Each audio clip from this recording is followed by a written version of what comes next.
Programme में आपको खुशामदीद कहते हैं। मैं असदुल्ला खान हूं। नैब तरामीम के हवाले से जो केस सुप्रीम कोर्ट में चल रहा था, आज उस पर फैसला महफूज हो गया है। बानी तहरीक इंसाफ इमरान खान से आज चीफ जस्टिस का बराह रास्त मुकालमा हुआ, कुछ सवालात हुए, कुछ इमरान खान ने अपने शिकवे भी रखे, कुछ तजावीज़ भी दी, कुछ अपनी राय भी दी, कुछ सवालात जजेस की तरफ से किए गए, कुछ रिमार्क्स तजावीज़ की शक्ल में भी आए।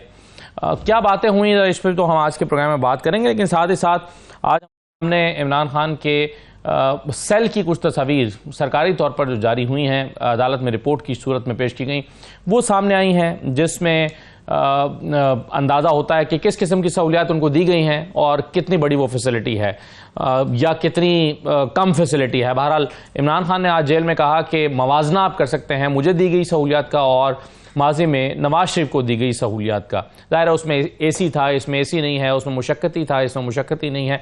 तो उन्होंने कहा कि आप कंपैरिजन कर लें, और ये दावा जो उनकी जानिब से किया गया था इमरान खान की जानिब से कि मुझे कैद तन्हाई में रखा गया है, इस दावे को अटॉर्नी जनरल ने मुस्तरद कर दिया और अदालत से कहा कि आप खुद वहाँ पर अपना ऑफिसर भेज कर चेक कर सकते हैं कि सूरत हाल क्या है। तो इस पर भी हम गुफ्तगू करेंगे। कुछ और चीज़ें, आज पार्लियामेंट का इजलास भी चल रहा है, इस वक्त भी इनफैक्ट चल रहा है, उसमें भी कुछ चीज़ें हुई हैं।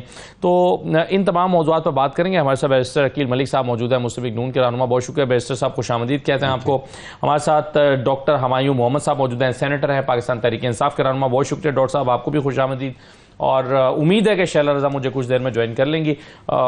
मैं आज जो गुफ्तगू हुई है इमरान खान की जानिब से, जिसमें एक तो बड़ा इंटरेस्टिंग कमेंट उनकी तरफ से आया है। बैरिस्टर साहब वो कह रहे हैं कि जब उनसे सवाल किया गया जस्टिस जमाल खान मंदुखेल साहब की तरफ से कि पार्लियामेंट क्या तरामीम नहीं कर सकती, उन्होंने कहा कि जी फॉर्म 47 वाली पार्लियामेंट तो नहीं कर सकती। असद साहब बहुत बहुत शुक्रिया। सबसे पहले तो बात यह है कि आज मैंने थोड़ी बहुत ही सोशल मीडिया के ऊपर ही प्रोसीडिंग्स को फॉलो किया है, और क्योंकि हमारा पार्लियामेंट का सेशन है जो अभी भी चल रहा है, सिंस मेरी कमिटमेंट थी, तो मैं उसको पॉज करके आपके सामने इस शो में मौजूद हूँ। जहाँ तक देखें बात है इस तरह की बात कहने की, तो मैं नहीं समझता कि उनको ये ज़ेब देता है कि वो इस तरह का इल्ज़ाम तराशी करें। ऑब्वियसली ट्राइब्यूनल्स मौजूद हैं, वो अपना काम करेंगे, लेकिन उनके अपनी जो खदशात हैं, या मेरे ख्याल से 2018 में हमारी कई सियासी जमातों की बड़ी रिजर्वेशंस थी इनके अपने रिजल्ट्स के ऊपर, और मेरे ख्याल से 13 वाले फॉर्म भी नहीं मिले 45 किसी को, जब ये इनकी अपनी और 18 नहीं, मैं नहीं समझता 2018 के इलेक्शन तो धांधली ज़्यादा थे, खासे धांधली ज़्यादा थे। ऑब्वियसली आपका RTS RMS बैठ गया, और इवन के बल्कि मैं सुन रहा था एक पीपल्स पार्टी के मेंबर थे, वो कह रहे थे कि 5 दिन तक जो चेयरमैन पीपल्स पार्टी है उन्हीं को अपने फॉर्म 45 ही नहीं मिले, रिजल्ट्स भी नहीं मिले। बैरिस्टर साहब, एक तरफ आप कह रहे हैं कि 2018 के जो इंतखाबात थे वो धांधली ज़्यादा थे, दूसरी तरफ आप कह रहे हैं कि इमरान खान को ये ज़ेब नहीं देता कि वो इंतखाबात पर इल्ज़ाम लगाएं। तो आप भी तो लगा रहे हैं इल्ज़ाम, आप 2018 के इंतखाबात पे लगा रहे हैं, वो 2024 के इंतखाबात पे लगा रहे हैं, क्या फर्क है? हमें हमारी अपनी बड़ी रिजर्वेशंस हैं ऑब्वियसली इस इलेक्शन पे। जी, पूरे इलेक्शन पे तो नहीं, लेकिन ऑब्वियसली कि कहीं कहीं हम समझते हैं कि इरेगुलरिटीज हुई हैं। कहाँ? मिसाल के तौर पे KP आपका भरा हुआ है इरेगुलरिटी से। अच्छा, ऑब्वियसली कितनी शिकायत आपने ट्रिब्यूनल में जमा कराई? मेरे इल्म में तो नहीं है ऑब्वियसली, और ना ही मैंने कोई उसमें काउंट रखा हुआ है, बिकॉज ऑब्वियसली पाकिस्तान के एक सीट बता दीजिए जहां पर आप स्पेसिफिक जो आपके जहन में हो कि ये सीट पर तो बहुत ही धांधली हुई है, भाई ये सीट तो पक्की हमारी सीट थी, कोई और ले गया। नहीं, मैं आपको ऑब्वियसली कोई केस इन पॉइंट तो नहीं बता सकता कि एज अ केस एग्जांपल क्या है। आपने कहा भरा पड़ा, तो मैंने कहा एक तो आप काफी है, 500 से ज्यादा की पिटिशंस हैं, और वो उसमें मुख्तलिफ जमातों की तरफ से हैं। इसी तरह देखें पीपल्स पार्टी की बहुत रिजर्वेशंस हैं कई हल्कों के ऊपर, इसी तरह MQM की रिजर्वेशंस है कई हल्कों के ऊपर। तो तमाम तर सियासी जमातें जो हैं वो ऑब्वियसली उनकी कहीं ना कहीं वो समझते हैं कि कोई इरेगुलरिटी हुई है, और कानून में अगर कोई इरेगुलरिटी इलेक्शन एक्ट के मुतरादिफ कोई चीज़ हुई है या आईने पाकिस्तान के मुतरादिफ कोई चीज़ हुई है, तो ऑब्वियसली वो उसको अपने अपने फोरम्स पे चैलेंज कर रहे हैं as their right and as they should. So of course उसमें तो कोई ऐसी बात नहीं है। लेकिन जहां तक ये देखें, आज ये केस अगेन केस का जो पॉइंट था, जो मेन मकसद था, वो नैब की तरमीम के हवाले से था। ये जो इधर उधर की गुफ्तगू है वो ना तो इज़्ज़त माब जज साहबान के सामने थी, एंड आई थिंक उनको स्नब भी किया गया, उनको कहा गया कि भाई you should put a stop there, because thing is यहाँ पे उनका जो नैब तरमीम के हवाले से अपील जो गवर्नमेंट गई थी उसके ऑब्वियसली उस हवाले से था। ये केस बाकी पूरे स्पेक्ट्रम पे तो नहीं चलाया जा सकता ना कि आप धांधली से शुरू करें, फिर ह्यूमन राइट्स वायलेशंस पे कहीं आप एलिगेशंस लगा दें, फिर आप कहें कि जी ये नहीं हो सकता। जज साहिबान ने भी कहा आपने देखा कि जज साहिबान ने भी कहा कि आपने बात करनी है तो फिर पार्लियामेंट, हमारा मशवरा है आपको कि आप पार्लियामेंट में जो बैठे लोग हैं या सियासी जमातें हैं उनसे बात करें। सही है, लेकिन देखें, आप नहीं समझते कि कई चीज़ें तो ऐसे जजेस साहिबान की तरफ से भी आज सवालात की शक्ल में आई जो इस केस से बराह रास्त मुतल्लिक ही नहीं थी। मसलन जैसे जमाल खान मंदुखैल साहब ने कहा कौम आपकी तरफ देख रही है, नहीं, ये जस्टिस अतर मिन्नल्लाह साहब ने कहा, लेकिन जमाल खान मंदुखैल साहब ने कहा कि जब आग बुझानी होती है तो फिर ये नहीं देखा जाता पानी पाक है या ना पाक है, आप आग बुझाएं, बैठे मुज़ाकरात करें। तो इसका तो नायब तरमीम से कोई ताल्लुक नहीं था ना, तो जजेस की तरफ से भी फिर कुछ मार्क्स ऐसे है। मैं समझता हूं कि जजेस ने ये जरूर एक इस चीज की तरफ कहा है कि हर चीज हमारी तरफ या हमारे कंधों पे बंदूकें रख के ना चलाएं।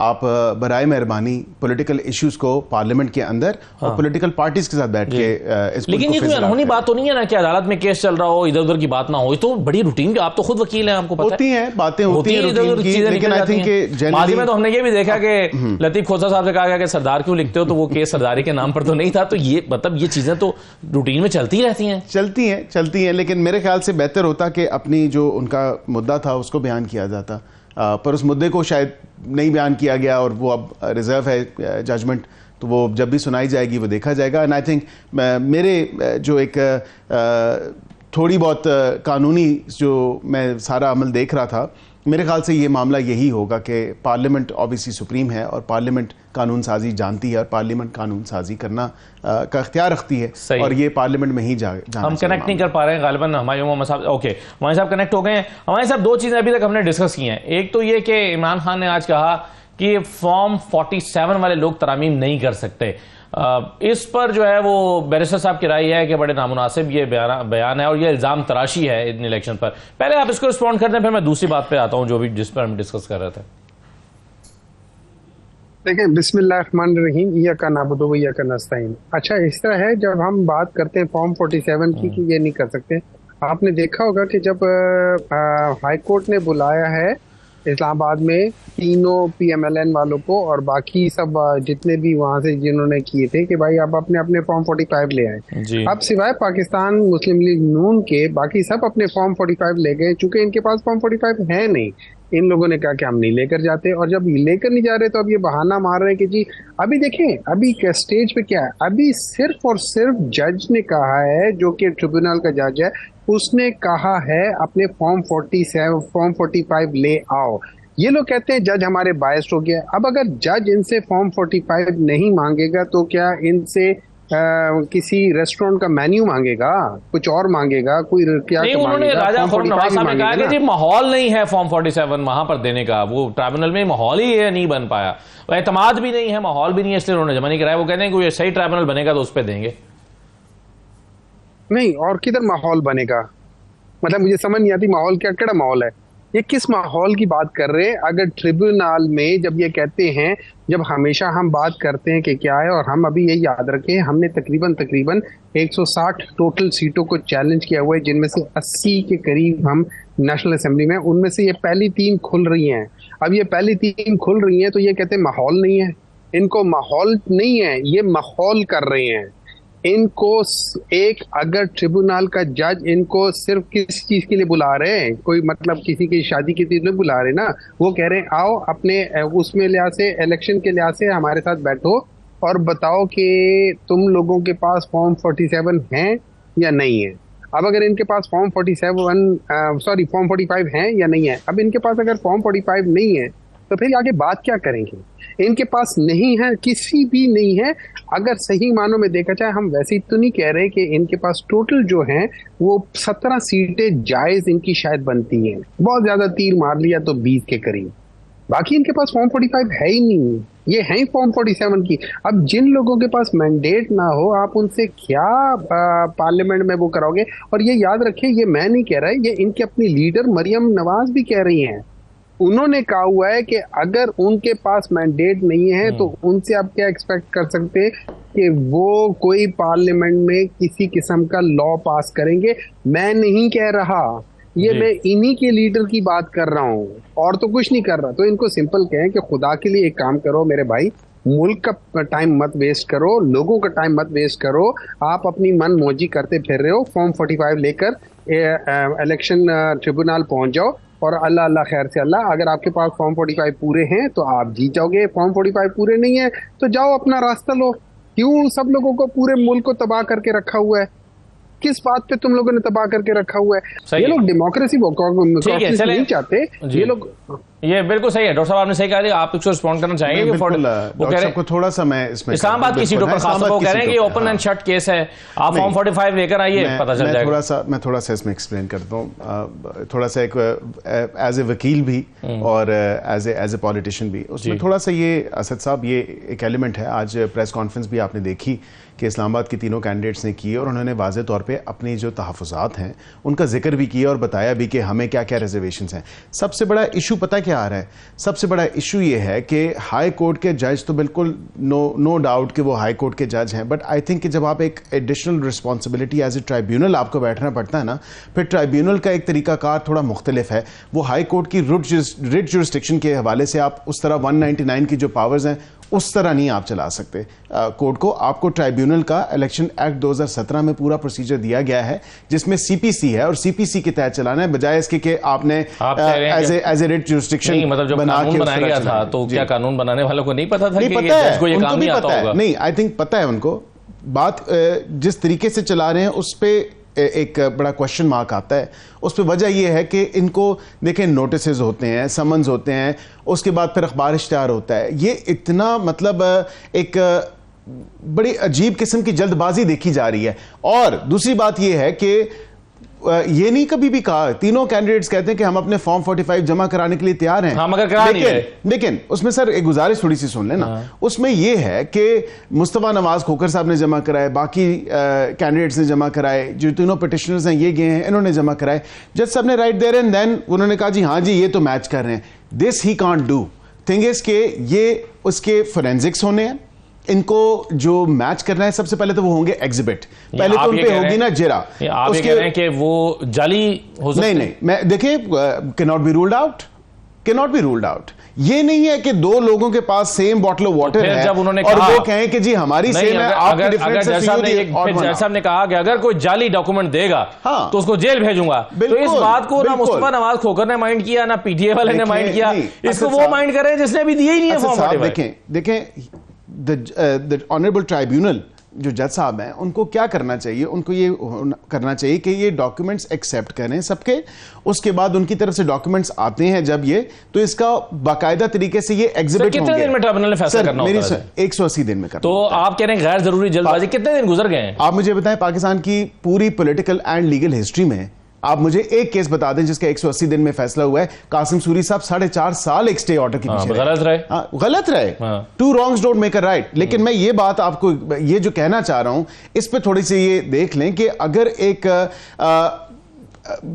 रूटीन से हट के अगर ज्यादा जल्दबाजी दिखाई जा रही है और खुद ही उस पर फैसला दिया जा रहा है क्योंकि ए और बी वो उनके पास एक जैसी पानी की बोतल है और तीसरे के पास नहीं है, तो फिर ये नहीं होगा। उसमें एक प्रोसीजर इन प्लेस है सीपीसी के मुताबिक। 3 साल लगे हैं, 4 साल लगे नहीं, ये नहीं कह रहा सर मैं, मेरी थोड़ी सी अर्जी ये है कि अगर वो जब देखेंगे तो ये इसका पहले एग्जिबिट होंगे, फिर सर एक सेकेंड ये एग्जिबिट होंगे।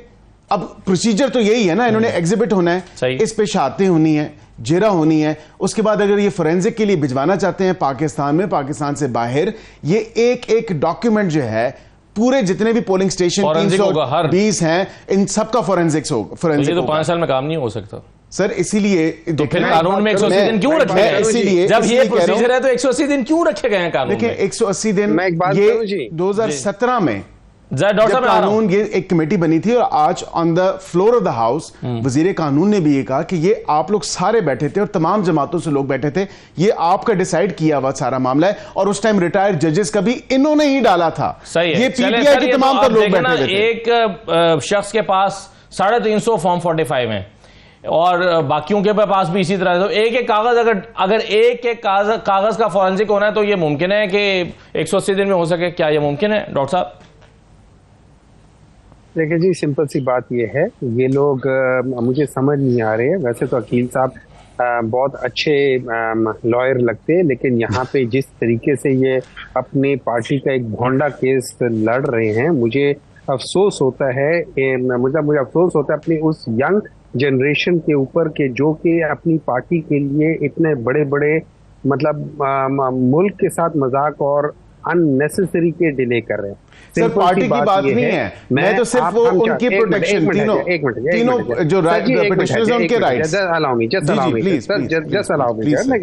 राइट्स की बात कर रहे हैं ना। सिंपल सी बात ये है, एक है सबसे पहले हम 6, 7, 8 बंदे जिन्होंने इलेक्शन लड़ा, हम 6, 7, 8 बंदों में से 7 बंदों के जो फॉर्म 45 है वो एक जैसे हैं और एक बंदे का फॉर्म 45 किसी और तरीके से है।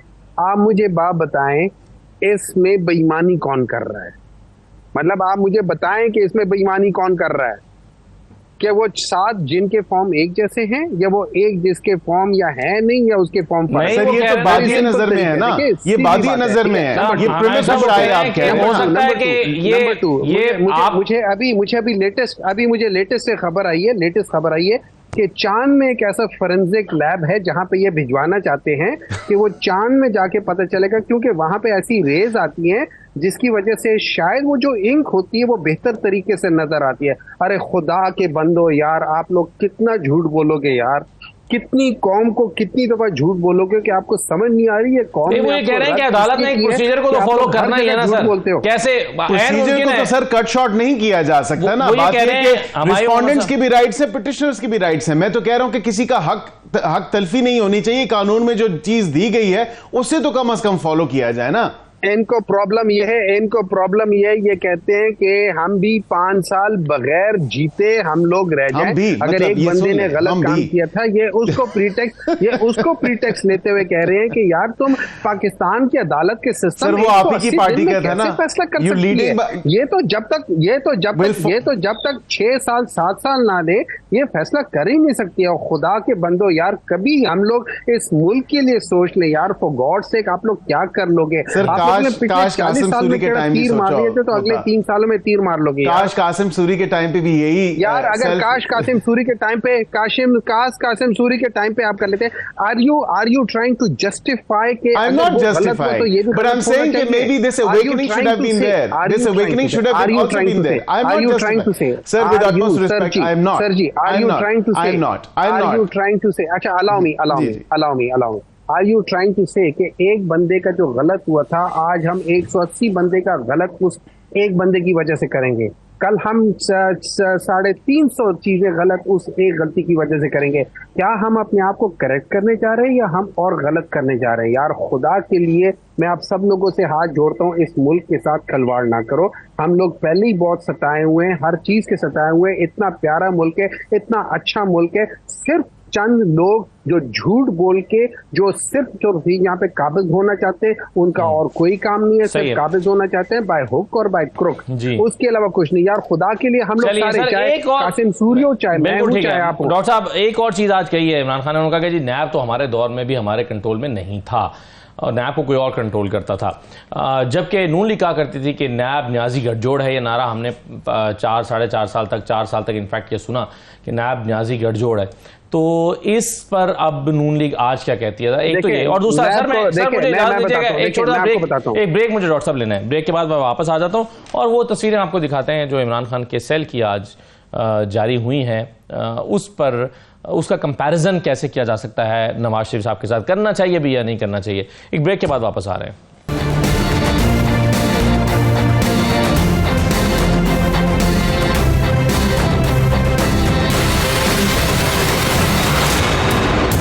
ब्रेक के बाद आपको दोबारा खुशामदीद कहते हैं। एक चीज जो भी हम डिस्कस कर रहे थे ब्रेक पर जाने से पहले मैं कहकर गया कि इमरान खान ने ये कहा कि नैब हमारे दौर में हमारे मातहत नहीं थी। वैसे तो नैब को खैर किसी के मातहत होना ही नहीं चाहिए, लेकिन इमरान खान शायद डिफरेंट कॉन्टेक्स्ट में बात कर रहे हैं।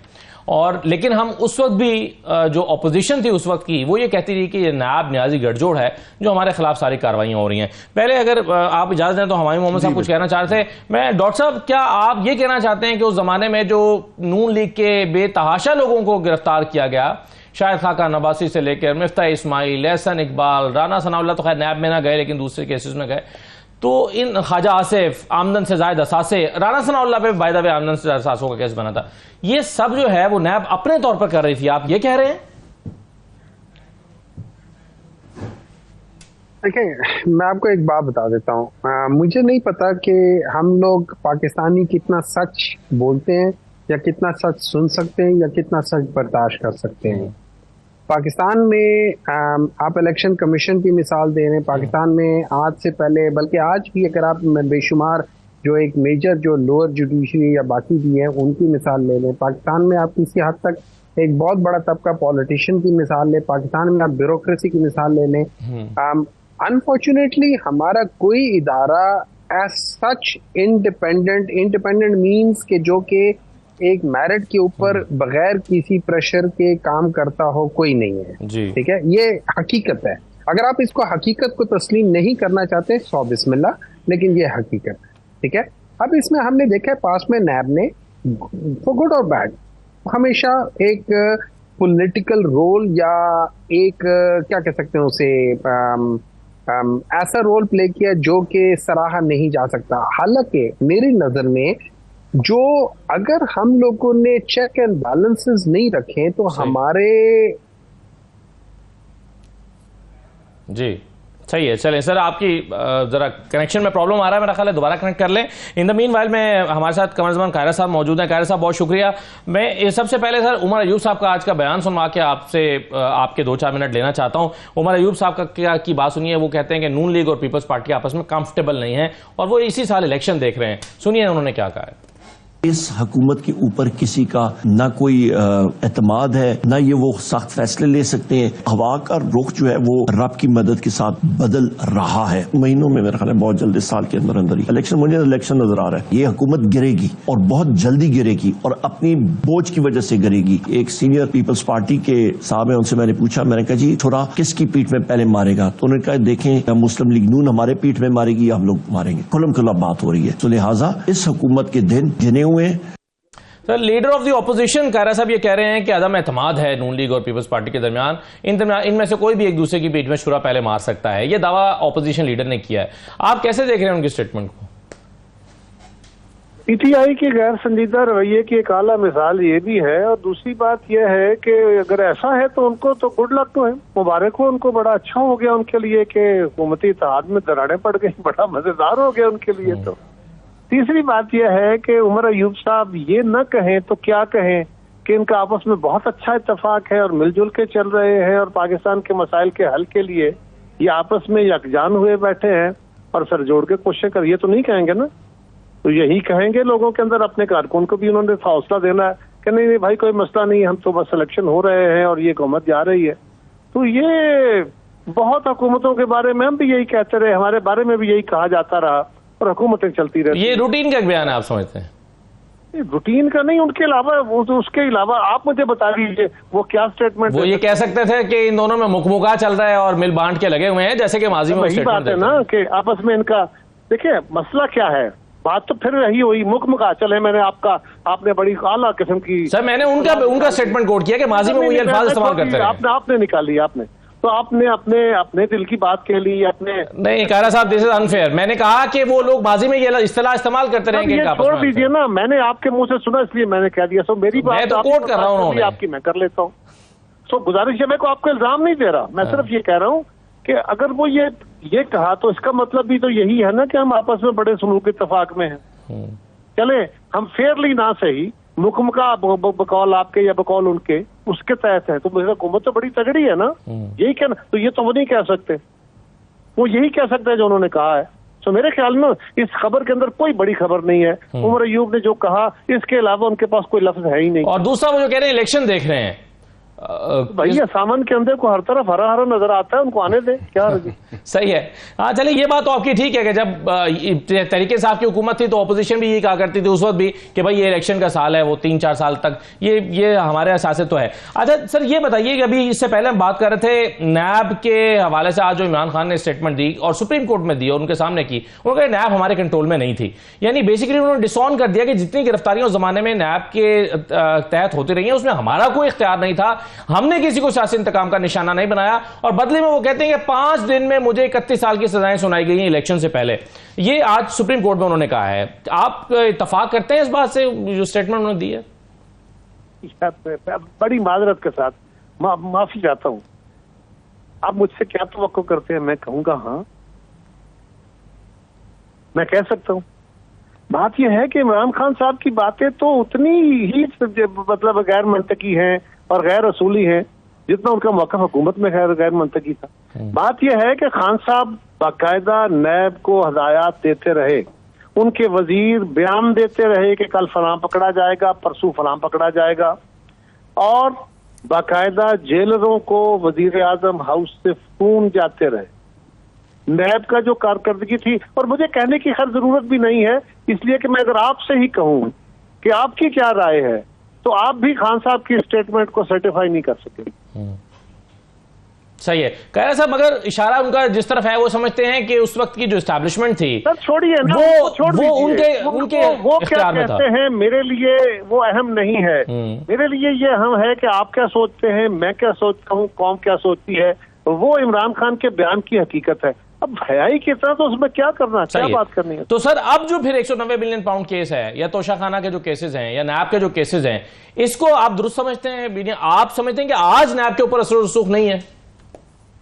देखिए, मैं तो कह रहा हूं कि हमारे यहाँ कोई अदारा आजाद नहीं रहा इस वक्त। तो हालत मेरे भाई, सच्ची बात यह है, ऑनेस्टली मैं बिल्कुल फेयर अपना ओपिनियन दे रहा हूँ, किसी को अच्छा लगे बुरा लगे। इस वक्त तो सियासी जमातों के पास कुछ, एक हुकूमत जो है वो तो है ही बेबसी, डाइल्यूटेड सी हुकूमतें होती हैं हमारी।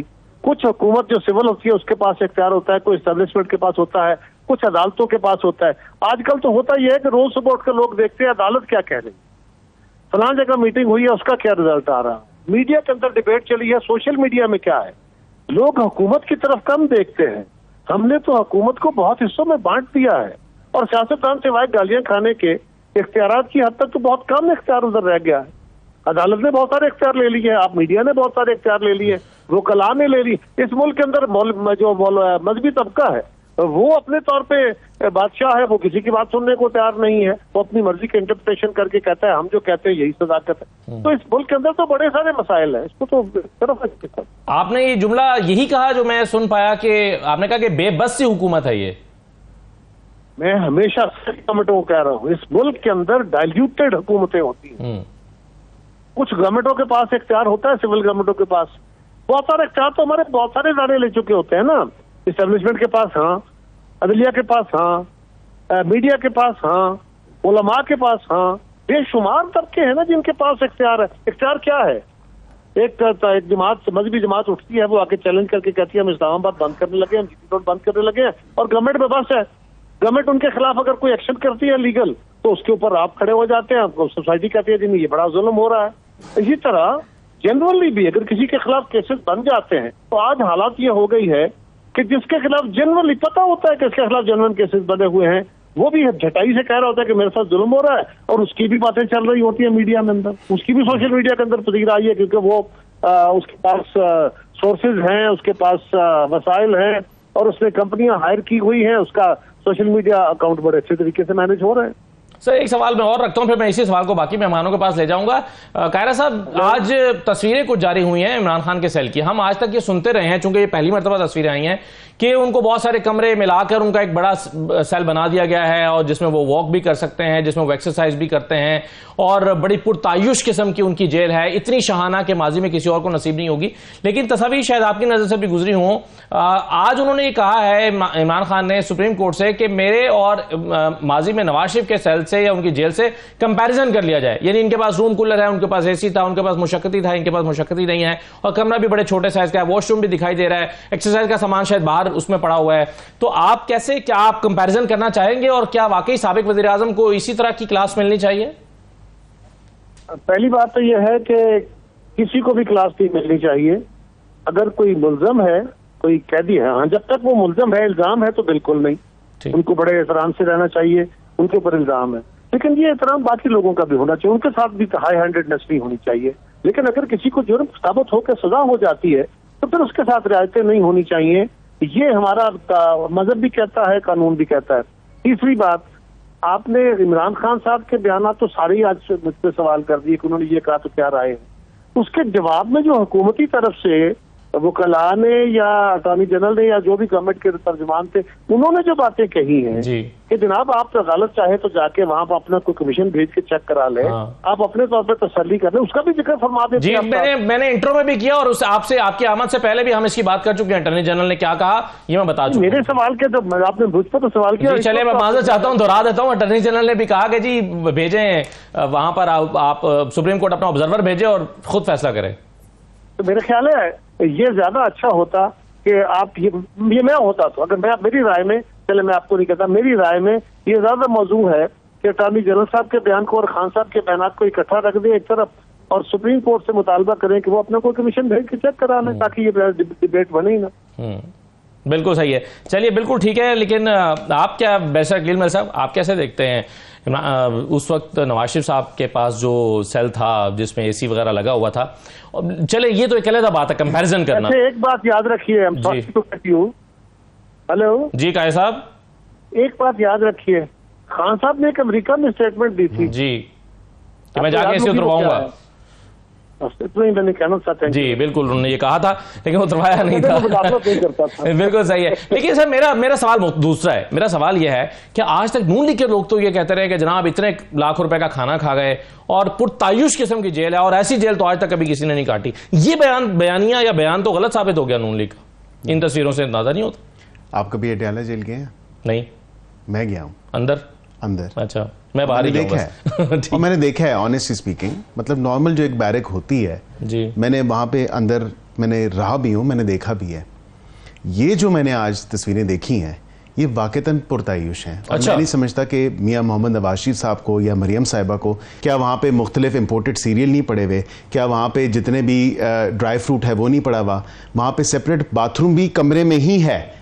ये नवाज शरीफ साहब का खाना घर से नहीं जाता था? भाई घर से आता था ना, का खाना घर से नहीं जाता था? स्पेशल किचन तो नहीं बनाया हुआ था ना जेल के अंदर, स्पेशल किचन इनका बना हुआ है। ये स्पेशल किचन और कैबिनेट वहां पे इनकी बनी हुई है, पूरा इनका जो एक किचन का सेटअप है, इनकी फरमाइश पे खाना बनता है। वो तो घर से, वो तो कम से कम ये तो कह सकते हैं ना, कम से कम उनका वो अफोर्ड तो कर सकते थे ना। गैर जरूरी है, जो वो डिजर्व नहीं करते वो क्यों नवाजिशें हुकूमत क्यों कर रही है? देखें बात सुनिए, क्यों ये सीरियल और क्यों बाकी चीजें जो एक कैदी को नहीं मिलनी चाहिए क्यों दे रही है? आप जवाब दें। मैं आपको ये कहता हूं, मुशक्कती वाली ये इंतहाई झूठी बात है। मुशक्कती इनको मिले हुए हैं। मैंने अपनी उस दिन भी कई मीडिया चैनल्स पे मैंने ये बात की, मैंने कहा जी 7 कमरे हैं, बड़ी पुरतायुश किस्म की आरामदेह जिंदगी गुजारे हैं। वो लाइब्रेरी भी आपने देखी, वो तस्वीर में आ गई सर, लेकिन जो टेबल और तस्वीर जो मुझे समझ आया, टेबल और चेयर भी आपने अच्छा जरा वो एक तस्वीर कमरे की टेबल और चेयर मियां मोहम्मद नवाज पे दिखा दें, आप जरा देख के कमेंट कर देना। चलें अगर वो फुल स्क्रीन पे वो वाली तस्वीर चला दें जो उनके, जिसमें उनका बेड भी है, पीछे वॉशरूम भी दिखाई दे रहा है, साथ में ये देखिए ये वाली तस्वीर देखें, एक साइड में बेड है, साथ में वो टेबल है और पीछे एक रूम कूलर है, उसके साथ ही वॉशरूम है। ये सेल मेरा ख्याल है 10 बाय 10 या 10 बाय 8 इससे बड़ा दिखाई नहीं देता। आप कह रहे हैं 7 कमरों को मिला के बनाया गया, तो ये डेथ सेल तो नहीं है ना, ये तो उनकी बात झूठी हो गई। मौत तो हुई भी नहीं है। नहीं, ये डेथ सेल तो नहीं है ना, फिर ये एक पॉलिटिकल स्टेटमेंट देने की क्या जरूरत थी? वो दिखाए ना तस्वीरें जरा, वो लाइब्रेरी की भी आ रही हैं, फिर जो नेल्सन मंडेला पढ़े हैं उसकी किताब पढ़े हैं वो भी दिखाएं, वो भी दिखाएं कि असल जो जेल नेल्सन मंडेला ने काटी थी वो जेल कैसी थी।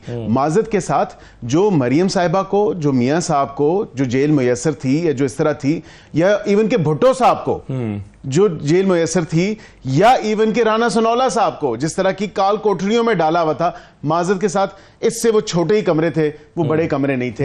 ये पूरा पुरतायुश और बड़ा एक सेनेटर साहब कि अभी भी वो इस बात पे कायम है कि इमरान खान को एक पुरतायुश किस्म की फैसिलिटी जेल के अंदर दी गई है। तो इस पर राय दीजिएगा, मगर आप इजाजत दें तो मैं छोटा सा ब्रेक ही ले लेता हूं। ब्रेक के बाद वापस आकर फिर मैं आपके सवाल का जवाब लेता हूं।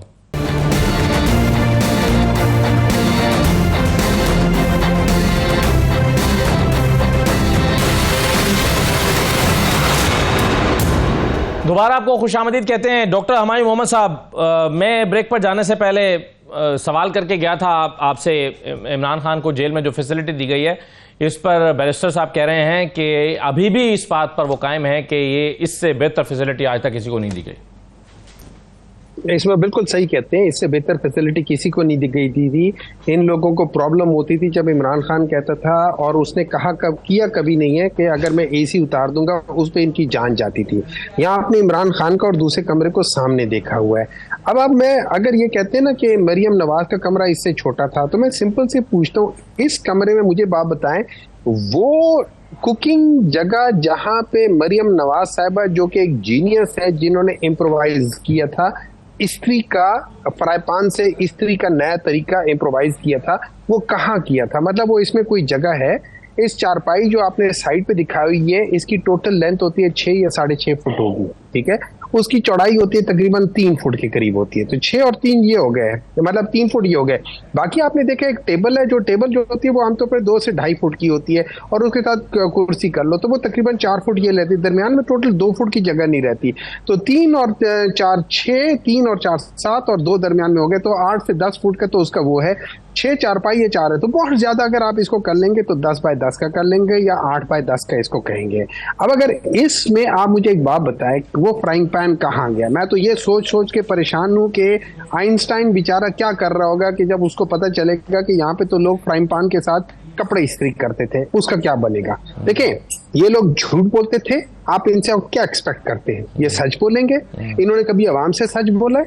इन्होंने कभी आवाम को सच बात बताई है? ये हमेशा से झूठ बोलते। पिछले 40 साल से इन लोगों की वजह से PIA तबाह हुई है, इन लोगों की वजह से स्टील मिल तबाह हुई है। इन लोगों ने वो डील्स किए कि पाकिस्तान में आज बिजली इतनी महंगी है कि आप और मैं सब पैसे दे रहे हैं, और आज भी हम 2.5 खरब रुपए सालाना के हम सिर्फ और सिर्फ कैपेसिटी पेमेंट कर रहे हैं, 2.5 खरब रुपए। अच्छा, इन लोगों ने 2015-16 में इन लोगों ने पेंशन के वो मायदे कर दिए थे, उसमें ये फाइनेंस के उसमें वो चेंजेस दिए थे कि आज पेंशन पाकिस्तान का सबसे बड़े 4 प्रॉब्लम्स में से एक प्रॉब्लम हो गया है। लेकिन एक चीज और, मैं कल आरिफ अलवी साहब ने कहा था, उन्होंने कहा कि इमरान खान को ऑफर की गई कि बाहर चले जाए, मगर उन्होंने इनकार कर दिया।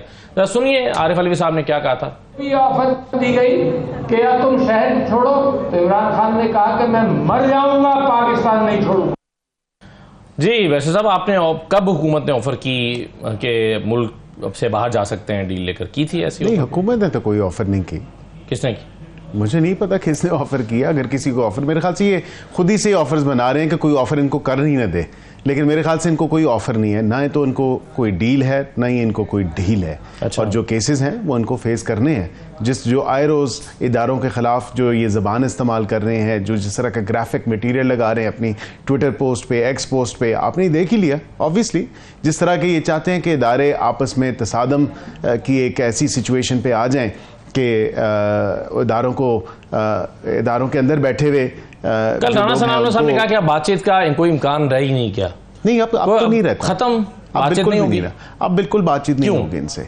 देखिए, आप 1971 के साथ जो मुताबिकत दे रहे हैं, फिर मतलब उसके बाद आप तो नवाज शरीफ साहब ने SIFC, क्या ये मरियम नवाज और नवाज शरीफ पहले मुताबिकत नहीं दे चुके? क्या वो नहीं कह चुके कि हुमूदुर रहमान कमीशन की रिपोर्ट को पढ़ें? क्या वो नहीं कह चुके कि शेख मुजीब जो है उसका मैंडेट क्यों नहीं इसको दिया गया था? ये तो नवाज शरीफ ने भी कहा। देखिए, उन्होंने कहा, क्या फर्क है? मैं ये नहीं कह रहा, इसमें फर्क ये है, आप थोड़ा सा ना फर्क इस चीज से देख लें, जिस चीज से मुल्क को नुकसान हो रहा है। अब आप देखें, एक तल्ख हकीकत है 1971 की पाकिस्तान की हिस्ट्री में। नहीं कहना चाहिए। देखें, उन्होंने ये माजरत के साथ उन्होंने जो पूरी अक्कासी की है, जो पूरी एक ग्राफिक मटेरियल तैयार किया है, नवाज शरीफ साहब ने ये नहीं कहा था। नवाज शरीफ साहब ने शेख मुजीब की बात की थी, लेकिन इन्होंने जो किया वो मेरे ख्याल से 10 स्टेप आगे जाके जो मतलब एक पूरा एक सांचा बनाया। उन्होंने भी कहा था कि जी उसका मैंडेट नहीं दिया गया था, मेरा भी वोट को, मुझे भी इज्जत नहीं दी, मेरे वोट को भी इज्जत। देखिए, मेरे ख्याल से मुल्क के जो ताल्लुकात हैं वो इनकी हत्तुल इम्कान कोशिश होती है कि हमारे पाकिस्तान के जो ताल्लुकात दूसरे ममालिक के साथ हैं वो किसी न किसी स्टेज पे ख़राब किए जाएं। ये इनका वतीरा रहा है, ये यही करते रहे हैं। अभी देखिए, बांग्लादेश के साथ उन्होंने बड़ी कोशिश की, लेकिन अल्हम्दुलिल्लाह नहीं हुए।